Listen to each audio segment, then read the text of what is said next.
quelque chose que chacun d'entre nous, c'est différent pour chacun d'entre nous, mais chacun, il a un point dans sa vie, au niveau spirituel, qui le dérange. Il se dit, moi, pourquoi j'ai ce problème? Pourquoi j'ai ce truc chez moi que j'arrive pas à ranger, qui me casse la tête, qui me casse les pieds? Et des fois, ça peut prendre des proportions que la personne, ça va le persécuter, cette chose-là. Il va commencer à se dire, mais pourquoi j'arrive pas à me débarrasser de cette chose-là? Et pourquoi je parle de ça?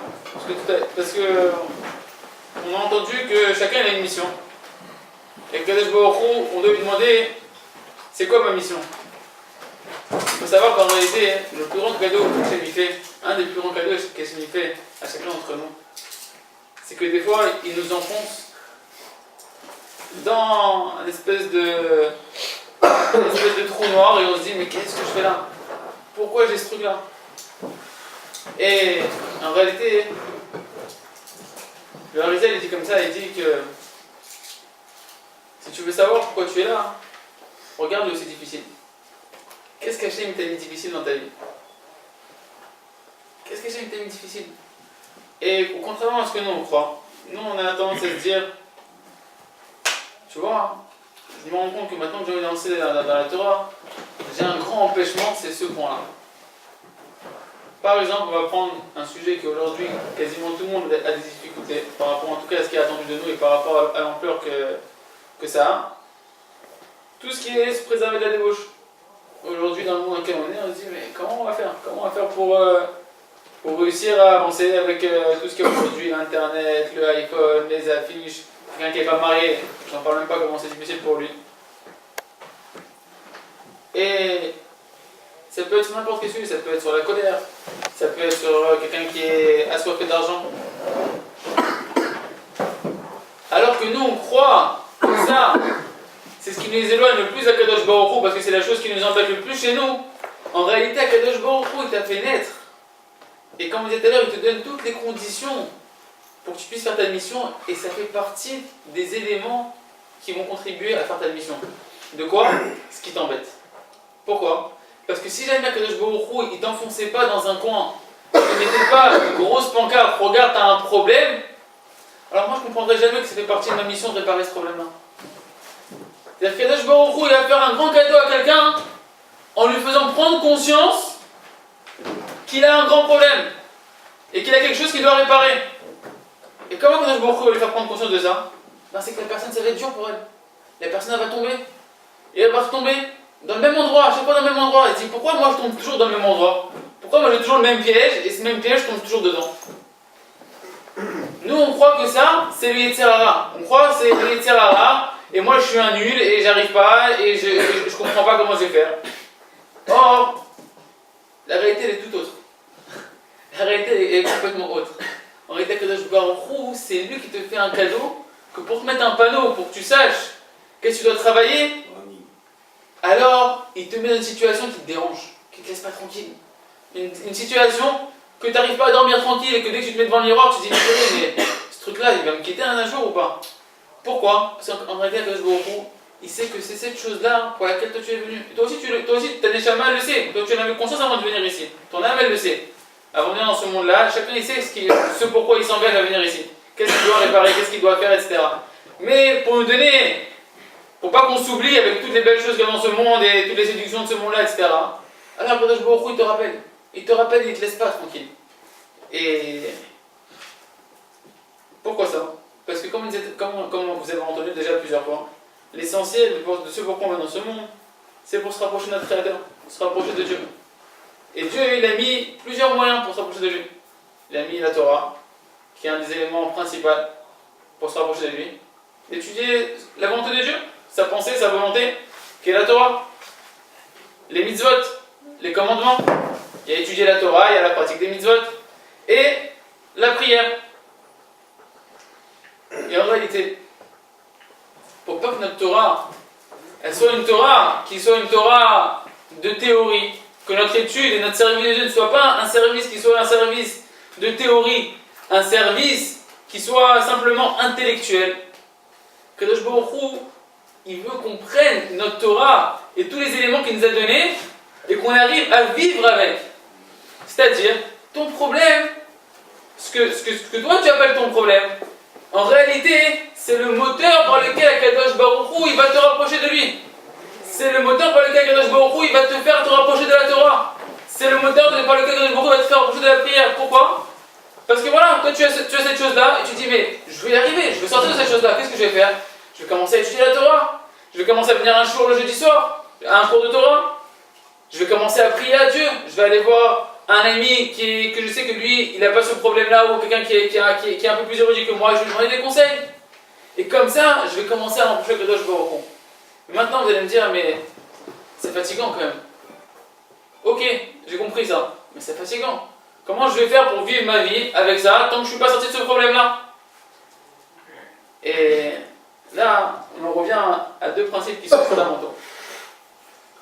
Nous, on croit que la réussite que Kadosh Baruch Hu il regarde de nous, c'est combien, dans les faits, tu as réussi.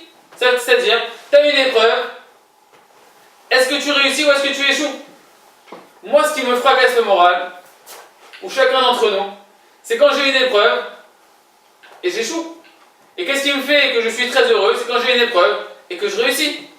Mais, pourquoi la plupart des gens, quand on se regarde face à soi-même, on est un peu déçu? C'est parce qu'on se juge tout le temps avec un point de jugement qui n'est pas celui que Dieu a. Parce que Dieu, il faut savoir, Dieu, il est tout le temps content de nous. Dieu, il est tout le temps en extase devant chacun d'entre nous. De ses bons côtés et de ses mauvais côtés. Un père, quand il regarde son fils, même quand son fils il fait une bêtise, un père, il aime son fils. Maintenant, le problème, c'est que le fils, il n'est pas conscient. Le fils, il croit que quand il fait une bêtise, il croit que le père, il l'aime pas. La frustration de l'enfant, elle vient d'où? Du fait que, comme il a fait une bêtise, il pense que son père, à cause de sa bêtise, il l'aime moins. Ou à cause de sa bêtise, son père, il l'aime plus. Et c'est faux. Un père qui est normalement constitué, et ça on prend conscience quand on commence à avoir un enfant, deux enfants, trois enfants, quatre enfants, cinq enfants, plus on en a, plus on prend conscience. Un père qui est normalement constitué, son amour pour lui, elle est indépendante de tout. Et encore plus que ça, plus le fils, on va dire un papa il a 5 enfants, les 4 ils sont super, il y en a un il est tordu. Vous savez le père sur qui il va donner toute son attention? Sur celui qui est le plus tordu. Le père sur lequel enfant le père il va créer un sentiment qui est beaucoup plus intense, celui qui a le plus de problèmes. Et c'est connu dans une famille où que ce ne soit pas ni sur moi ni sur vous, que si jamais on connaît les familles où il y a des enfants handicapés ou des enfants etc., on sait que les autres enfants ils sont jaloux de cet enfant. Pourquoi? Parce qu'ils demandent tellement d'attention aux parents que les parents ils créent un amour pour cet enfant là qui est démesuré. Et même sans prendre ça, regardez quelque chose que la Mishnah nous enseigne, que Hachem nous enseigne. C'est marqué, quel est l'amour véritable? C'est l'amour qui ne dépend de rien. Un amour véritable, c'est un amour qui ne dépend de rien. Et la Mishnah ici, c'est David et Jonathan. C'est des amis. On ne parle même pas d'un homme et d'une femme, on parle des amis. Ça, c'est un amour véritable. Pourquoi? Parce qu'il ne dépend de rien. Qu'est-ce qui est un amour qui est un faux amour, qui est une illusion de l'amour? C'est un amour qui dépend de quelque chose.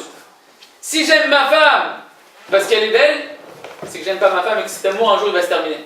Parce que le jour où elle va vieillir, au Chaz Shalom qu'une femme elle a un accident et qu'elle est défigurée, alors c'est si mon amour elle dépendait de ça, je l'aime plus. De la même manière, pourquoi nous on peut avoir des frustrations? Parce qu'on pense que l'amour d'Akadosh Baruch Hu qu'il a pour nous, il dépend de comment je suis tzaddik, comment j'arrive à accomplir les mitzvot, comment j'arrive à réussir, soi-disant, comme si Kadosh Baruch Hu, soi-disant, il voudrait que je réussisse chacune des épreuves qu'il me donne sans jamais tomber. Et comme moi, je me dis, ah mince, j'ai ça qui va pas chez moi, j'ai ça qui va pas. Bon, c'est vrai, j'ai un petit point par-ci qui est correct, mais j'ai tellement de choses qui vont pas, ça, et encore je suis tombé, et encore, etc. Et Kadosh Baruch Hu, il ne veut pas me regarder, je me sentir tellement mauvais à ses yeux que Kadosh Baruch Hu, il m'aime pas. C'est sûr, mais c'est pas qu'il m'aime pas parce qu'il est méchant, c'est parce que je mérite qu'il m'aime pas. Je suis quelqu'un qui est pas bien. Je suis quelqu'un réellement, s'il me regarde, qui est pas bien, donc je ne m'aime pas. Donc comment je vais me tourner vers lui, comment je vais prier vers lui, comment je vais étudier la Torah, comment je vais prier, comment je peux oser me voir avec Kadosh Baruch Hu alors que je sais qu'il m'aime pas. C'est ce qui fait qu'un Ben Israël ne se rapproche pas de Dieu. C'est ce qui fait qu'un bel Israël ne se rapproche pas de Dieu. Attention, ce que je suis en train de dire, c'est pas de la chassidoute, c'est pas des discours chassidiques. C'est simplement ce qu'on est en train de dire tous les jours dans la prière. Tous les jours, le matin et le soir avant le schéma, on dit Ahavat Olam Ahavtanu. D'un amour éternel, Hachem, tu nous as aimés. Ça veut dire quoi d'un amour éternel? Un amour éternel, c'est-à-dire qu'on dit qu'on est sûr que quoi qu'il arrive, Hachem nous aimera. Mais comment c'est possible? Comment c'est possible? Si jamais on fera déjà les pires choses du monde, comment Hachem peut nous aimer? Et vous savez, cette question qu'on se pose et que le Yetzer Hara il fait rentrer en nous, peut-être qu'Hachem ne m'aime pas, peut-être qu'Hachem à cause de mauvaises actions, Hachem ne m'aime pas. Vous savez ce que c'est en réalité? C'est l'arme numéro 1 du Yetzer Hara, mais pire que ça. Tout le christianisme, il est né de là. La chrétienté, elle est née de là. C'est-à-dire de quoi? Ils ont dit, attention, vous demandez à n'importe quel curé, est-ce que tu crois dans la Torah d'Israël? Il va dire, bien sûr. Tu vas lui demander, est-ce que tu crois qu'il y a eu Moshe Rabbeinu, et qu'ils sont sortis d'Égypte, et qu'il y a eu la mer Rouge, et qu'ils ont reçu les 10 commandements? Mais bien sûr, il va dire, mais je vais te dire même plus. Je crois qu'ils sont rentrés en Israël, qu'ils ont eu le Beth Amikdash, qu'ils ont eu des prophètes, et qu'ils ont eu un deuxième Beth Amikdash, et qu'ils étaient le peuple élu. Il va dire, alors pourquoi vous n'êtes pas juif? Il va dire, ah, je vais vous expliquer. Qu'est-ce qui s'est passé? À un moment donné, Hachem lui a dit, hey, les enfants, vous êtes gentils, je vous ai choisi comme peuple élu. Une fois, je vous ai donné le Beth Amikdash. Vous avez, vous-même, vous dites, les bénis Israël, qu'à cause de vos erreurs, de vos fautes, le Beth Amikdash a été détruit. À cause des mauvaises mœurs, à cause d'avoir servi les idoles. Le temple a été détruit. Après, vous avez dit que le deuxième temple a été détruit à cause de la haine gratuite. Donc voilà, vous avez vu. Hachem vous a donné un rôle, il vous a aimé, il vous a chéri, il vous a mis au-dessus de toutes les nations. Et vous avez raté. Alors, quand je vous il a détruit le Beth Amikdash une fois, deux fois, basta. Ça y est, Hachem s'est désespéré de vous, il a dit ça y est, ça suffit. On va faire le Nouveau Testament, la Nouvelle Alliance. Et vous savez, Baruch Hashem, personne ici, si on est tous là, c'est qu'on croit tous dans la Torah d'Israël, qu'on croit tous dans la Torah, qu'on sait qu'eux ils se sont égarés, qu'il y en a un qui s'est levé d'Am Israël, qui n'a pas très bien compris les choses, qui s'est un peu égaré. Mais en réalité, à chaque fois qu'on pense au fond de nous qu'Hachem, il m'aime pas, c'est-à-dire que je pense qu'Hachem il s'est désespéré de moi. Comme si quand je me il disait à ce fils-là, ça y est. Allez, ça va une fois, deux fois, trois fois, 5 ans, 10 ans, il ne comprend pas. Allez, je le laisse. Kadosh Baruch Hu, à aucun moment, il se désespère d'un juif. Pas simplement du Ham Israël. Nous, on croit tous qu'Hachem ne s'est pas désespéré du Ham Israël parce qu'on continue à faire partie du Ham Israël. Mais vous savez où est-ce qu'il rentre le curé dans notre tête? Le petit curé, le petit Amalek, le petit Tzerara qui est au fond de nous, vous savez comment il rentre? Il dit non, c'est sûr qu'Hachem ne s'est pas désespéré du Ham Israël. Regarde comment le Ham Israël, il fleurit, ils sont retournés sur leur terre. Non, l'Am Israël, c'est pas désespéré, l'Am Israël. Tu sais qui s'est désespéré? Que toi. Toi, t'es trop un cas désespéré. Et au contraire, son amour, l'amour qu'il a pour nous, il est inconditionnel. Et ça tant qu'on se dit ça au fond de nous, alors on peut avoir toutes les forces de se mettre devant Hachem. Pourquoi aujourd'hui, c'est difficile de parler à Dieu? Parce que je me dis, mais comment je peux oser me mettre devant lui alors que je sais que je suis aucun rapport avec ce qu'il attend de moi. Alors que quand je vais me dire, mais non, mais tu n'as pas compris, au contraire, Hachem, il m'aime comme je suis. Et pire, plus que ça, mes qualités, c'est lui qui me les a données pour ma mission. Et mes défauts, c'est lui qui me les a donnés pour ma mission. Donc non seulement qu'il ne m'en veut pas, non seulement qu'il me comprend, mais en plus il dit, mon fils, c'est moi qui t'ai fait comme ça. Et je t'en veux pas. Et je sais que ça va prendre du temps. Je sais que ça va prendre du temps. C'est marqué dans le Zohar que l'essentiel du Yetzer Hara, c'est la débauche sexuelle. L'essentiel du mauvais penchant, c'est la débauche sexuelle. Et qu'on est venu dans ce monde-là pour réparer ça, pour tenir là-dessus. Le Rav Kadouri, le Rav Rosh Herman, le Rav Kadouri, il disait comme ça, le Rav Kadouri Zatzal, qui était à la tête de tous les grands Mekoubalim, tous ceux qui enseignent la Kabbalah, celui qui était reconnu comme le grand rabbin des Mekoubalim, ceux qui enseignent la Kabbalah, c'était le Rav Kadouri Zatzal. Et lui, il disait comme ça, il disait, vous savez, le Yetzer Hara, il est prêt à te laisser la petite monnaie, le petit argent qui vaut rien du tout, du moment qu'il s'accapare le gros argent, le gros pactole. Et il dit, vous savez, c'est quoi ce que le Yetzer Hara, il est prêt à te laisser? C'est quoi le petit argent qu'il est prêt à te laisser? C'est toute ta Torah et tes mitzvot, etc. Il dit, c'est quoi? Alors ça c'est la preuve que le Yetzer Hara, il est prêt à te le donner. Il est prêt même à ce que quelqu'un il réussisse grand dans l'étude de la Torah, il va prendre une Gemara, il va se mettre dedans, il va étudier, même qui peut réussir grand. Même dans la pratique des mitzvot, il dit juste une chose, je suis prêt à lui donner ça si j'arrive à garder une chose de lui. Vous savez c'est quoi? Qui préserve ses yeux et qui préserve son esprit des mauvaises pensées. Qui préserve ses yeux de voir ce qu'il ne doit pas regarder et qui préserve son esprit de ne pas penser à ce qu'il ne doit pas penser. Si jamais le Tzara il est prêt à te faire étudier, vas-y étudie, mais juste dis, c'est pas grave, ça va, si je vois à la télé, que je vois des trucs qui se passent, bon ça va, c'est la génération. Alors que il dit ça, c'est le gros argent. C'est marqué que ça c'est le fondement, c'est le yesod de tout le judaïsme. Pourquoi l'alliance avec Dieu, qu'est-ce que c'est? À 8 jours, où est-ce qu'on fait l'alliance? À la Brit Mila, à la circoncision. Parce que c'est ça notre lien qui nous relie avec Kadosh Baruch Hu, et c'est ça qui est le fondement, les bases de toute la Torah, de toute notre vie avec Kadosh Baruch Hu. Pourquoi je vous dis ça? Parce que vous allez dire, oh là là, si je prends conscience de ça, si vraiment c'est ça, le gros argent, ça, quelque chose pour prétendre de moi, ou c'est la rama de se mettre à travailler là-dessus. Je sais que c'est trop dur. Non, mais il faut savoir que c'est vrai que c'est très dur. Mais Kadosh Baruch Hu, c'est lui qui a mis les choses comme ça. Et Hachem, il sait que le travail, il est très long. Le temps qu'une personne, elle arrive à réparer à chaque fois un petit échelon dans ce travail-là, de se dire, ça, je vais arrêter, ça, je vais prendre sur moi maintenant d'essayer de plus regarder la télé, ou bien de plus être dans une soirée mixte, de plus faire ceci, cela. Chacun à son niveau.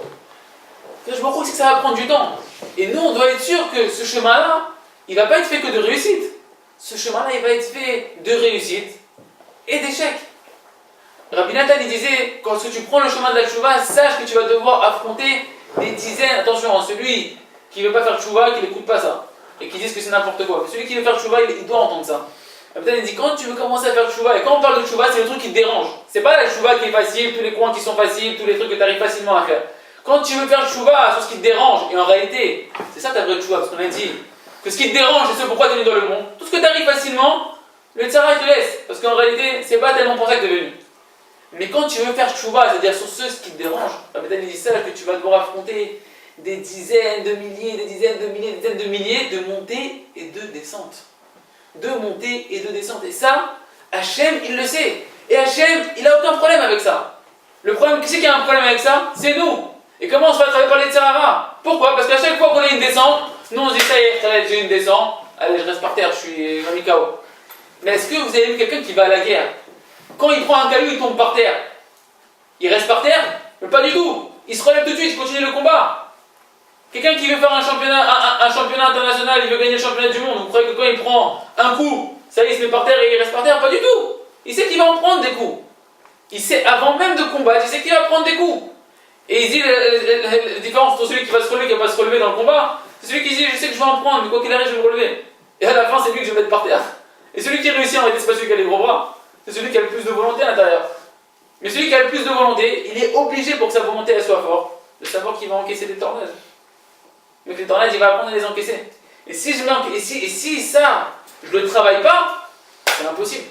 C'est impossible parce que la première tornade qui va arriver, ça y est, je vais partir à Honolulu et je vais dire qu'est-ce que je vais faire contre ça? Et il y a une arme qui est très importante de travailler. Peu importe le domaine que chacun il veut travailler, qui le dérange et qui veut travailler, ce pourquoi il est venu ici. Et en particulier, si c'est tout ce qui touche à la débauche, c'est d'une part la volonté, comme il a dit Michael, et d'autre part, c'est la joie. Parce qu'il faut savoir une chose claire. Rabbi Nachman il dit quand tu commences ta tchouva, sache qu'il y a une grande avéra qui attend chaque Baal Tchouva. C'est-à-dire ne cherchez pas, ne dites pas moi, c'est pas moi. Il a dit chaque Baal Tchouva. Celui qui veut faire tchouva, sachez qu'il y a une grande avéra qui attend et tout le monde va passer dedans. Il faut qu'il le sache pour l'esquiver. Et c'est la grande avéra numéro 1. Tout le monde va se dire ah c'est ce qu'on vient de dire, c'est la débauche, parce que c'est le grand argent, etc. Pas du tout. Rabbi Nachman il dit c'est une grande avéra, vous savez c'est laquelle? La tristesse. Et vous allez voir, c'est véridique. Chacun qui commence à faire tchouva, au début il est en rama. Vous êtes avec lui, tu dis purée quel rama ce mec, il commence à faire sa tchouva, il met la rama à tout le monde, partout où il va, il est angoissant, Pourquoi? Parce que même lui, quand il fait sa tchouva, à chaque fois qu'il voit qu'il a raté la... Ah mince, il devait faire comme si, parce qu'on l'a appris, c'était comme ça qu'il fallait faire, et il n'a pas fait comme ça, et encore ça m'éteint, je suis encore énervé de ne pas avoir aussi ce que je devais réussir. Et petit à petit, le Baal Tchouva, celui qui commence à faire son repentir, il s'angoisse la vie, il angoisse la vie de tout le monde. et il est éteint. Et ça, c'est inévitable, parce qu'à chaque fois que je vais commencer à, malgré moi, c'est obligé, avoir un petit écart, ça va m'énerver, ça va me décevoir. Et à contrario, Rav Nachman il dit, il y a une grande mitzvah qui ne dépend de rien, qui ne dépend d'aucune réussite, ni d'aucun échec, ni de rien du tout. Et c'est une grande mitzvah, c'est la mitzvah d'être heureux, la mitzvah d'être joyeux. À tel point que le Zohar il dit, sachez que Hachem, il déteste la tristesse. Hachem, il haït la tristesse. Quand un Ben Israël est dans la tristesse, Hachem, il n'est pas avec lui, le Zohar il dit. Hachem n'est pas avec un Ben Israël triste, peu importe ta tristesse. Même si ta tristesse est pour la pire avira du monde, même si ta tristesse elle est venue, tu la vis parce que Chaz Shalom, t'es passé par la pire avira du monde, sache qu'Hachem, il n'est pas avec toi. A contrario, le Gemara a dit que Hachem, la Shrina, la présence de Dieu, elle ne peut résider que dans la joie. Et cette joie-là, elle dépend de rien. Rabbi Nachman, on va finir dessus, Rabbi Nachman, il dit comme ça, il dit, sachez que même si vous me voyez transgresser la pire Avera, Chaz Shalom, et que vous m'avez vu juste avant comme étant Rabbi Nachman, le grand sadique, sachez que juste après, je resterai très heureux. Et qu'un peu plus tard dans la journée, je serai teshuva. Il dit, mais c'est n'importe quoi. Comment c'est possible? Et Rabbi Nachman, il a voulu Chaz Shalom, c'est pas loin de nous de penser que Rabbi Nachman, il pouvait faire des avérotes. Il s'est marié à 13 ans, il n'a jamais foutu avec son sa petite c'était un sadique d'amour. Mais il est venu nous enseigner quelque chose. Le fait que Chaz Shalom, tu vas passer par une descente ou par une avéra, tu n'as pas fait la halakha comme il fallait, une petite chose qui n'est pas très grave à tes yeux, ou même une chose qui paraît très grave à tes yeux, tu ne dois pas être triste. Parce que si tu es triste, tu n'es pas avec Hachem. Si tu n'es pas avec Hachem, tu ne peux pas faire tes shuvah. Et si tu n'es pas avec Hachem, tu ne peux pas prier. Si tu n'es pas avec Hachem, rien ne marche. Et tout se complique dans ta vie. Par contre, si tu t'efforces d'être joyeux, peu importe ce qui s'est passé, tu t'efforces d'être joyeux, Hachem il est avec toi. Et si Hachem il est avec toi, alors oui tu pourras prier, oui tu pourras faire tes shuvah, oui ta teshuva elle pourra être acceptée, et encore plus que ça. Si tu es conscient qu'Hachem il t'aime, même si tu es passé par une montée ou une descente, alors tu pourras faire une teshuva dans la joie, une teshuva avec un lien d'amour avec Hachem. Parce que de la même manière que tu sens l'amour d'Hachem, tu aimes Hachem. C'est automatique. L'amour, quand je sens quelqu'un qui m'aime sincèrement, je l'aime automatiquement. Si je sens qu'Hachem il m'aime, je vais aimer Hachem. Et si je sens que j'aime Hachem, alors peu importe ce qui s'est passé quand je fais ma teshuva, ça va être une teshuva d'amour. Et une teshuva d'amour, on sait qu'elle transforme les avérotes, même volontaires, les fautes même volontaires, elle les transforme en mérite. Donc il n'y a vraiment aucune raison de s'angoisser. Aucune raison de s'angoisser, donc n'oubliez pas. Les choses qui paraissent les plus angoissantes, c'est les choses pour lesquelles on est venu. C'est Hachem qui nous les a donné. Hachem il nous aime, Hachem il sait que ça va être long. Et l'arme numéro 1 pour réussir ça, c'est la joie. La volonté, deuxièmement. Et cette volonté elle doit se traduire dans la prière. Et une fois qu'on a ces trois choses-là, peu importe ce qui nous arrive, on arrivera au but. Parce que grâce à ça, on ne se découragera pas.